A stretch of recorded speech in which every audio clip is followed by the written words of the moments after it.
Paris has said so. Television celebrates its 40th anniversary. Television's inventor, John Logie Baird, during his experimental transmission in October 1925, introduced this puppet mask in that first flickering display. The BBC's first regular television broadcast began on the 2nd of November 1936, introduced by Leslie Mitchell. At 3 o'clock this afternoon, the television service was opened by the Postmaster General using the Baird system.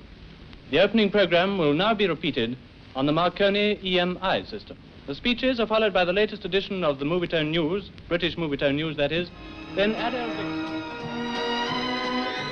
Leslie Mitchell, veteran commentator of Movietone News, was amongst the first 5 announcers on the little square box.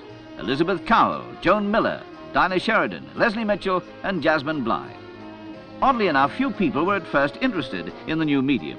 Television sets retailed at £100. Maybe that's why they preferred radio. Nobody guessed how popular television would become. Drama enacted at Alexandra Palace was just as breathtaking. Will no one come to the aid of Jasmine Bligh?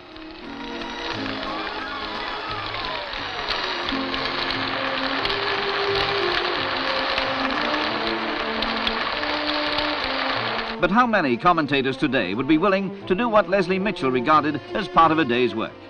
Here, with BBC Chief Engineer Douglas Birkinshaw, he examines the ingenious new Emitron camera. The introduction of the Emitron in 1936 was regarded as a tremendous step forward. Engineer Birkinshaw seemed pleased at the changeover from the mechanical element of the Baird system. There was no colour, of course. Pictures were strictly black and white, or, as some cynics suggested, black and dark grey. But definition improved with usage. Transmission was limited to 2 hours a day. The father of television, John Logie Baird, is not forgotten. Watching a typical program on a typical TV set, a typical British family. Note that the typical kids are all in bed.